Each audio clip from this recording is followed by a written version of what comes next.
কেবল বাংলাদেশে নয়, বিশ্বের অনেক দেশের মানুষেরই প্রিয় শখ পুরনো কয়েন সংগ্রহ করা। ইংরেজিতে প্রাচীন এই মুদ্রাকে বলা হয় এন্টিক কয়েন। জাপান ও যুক্তরাষ্ট্রের বিভিন্ন প্রতিষ্ঠান এসব কয়েন চড়া মূল্যে কিনে থাকে বলে জানা গেছে। বলা হচ্ছে বিদেশে প্রতিটি ধাতব মুদ্রার বাজার মূল্য নাকি আনুমানিক 20 বিলিয়ন মার্কিন ডলার। অতি উচ্চ মূল্যে সেসব বিদেশি প্রতিষ্ঠানগুলোর কাছে এন্টিক কয়েন বিক্রির একটি চক্রকে প্রতারণার অভিযোগে গ্রেফতার করা হয়েছে, যারা বিভিন্ন জনকে ফাঁদে ফেলে তাদের কাছ থেকে প্রাচীন ধাতব মুদ্রা নিয়ে বিপুল অর্থ হাতিয়ে নিয়েছে বলে জানিয়েছে পুলিশ।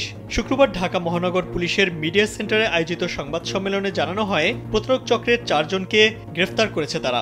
সংবাদ সম্মেলনে বলা হয়, রাজধানীর আদাবর থানায় দায়ের হওয়া একটি মামলায় বৃহস্পতিবার রাতে অভিযান চালিয়ে তাদের গ্রেফতার করা হয়। স্যান্ডেলিনা সো, রূপচর্চায় আভিজাত্য। গ্রেফতারকৃত ব্যক্তিদের কাছ থেকে জব্দ করা হয় 4টি কথিত এন্টিক মেটাল কয়েন, 50 লাখ টাকার একটি চেক, নগদ 19,50,000 টাকা ও প্রতারণায় ব্যবহৃত 10টি মুঠোফোন।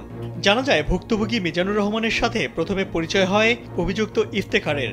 এরপর তিনি মিজানুরকে জানান, জাপান ও যুক্তরাষ্ট্রের বিভিন্ন প্রতিষ্ঠান প্রাচীন ধাতব মুদ্রা কিনে থাকে। তিনি অতি উচ্চ মূল্যে বিদেশি প্রতিষ্ঠানগুলোর কাছে এই কয়েন বিক্রি করে দিতে পারবেন। এভাবে প্রতারণার ফাঁদে মিজানুরকে আটকে ফেলেন ইফতেখার। ধাতব মুদ্রা কেনার জন্য গত বছরের 7 অক্টোবর চক্রের কাছে অগ্রিম 45 লাখ টাকা দেন মিজানুর। পরে আরও নগদ 75 লাখ টাকা এবং 50 লাখ টাকার একটি ব্যাংক চেক দেন। এক পর্যায়ে মিজানুর জানতে পারেন ধাতব মুদ্রাগুলো ভুয়া। তিনি প্রতারণার শিকার হয়েছেন। এরপর মিজানুর মামলা করেন।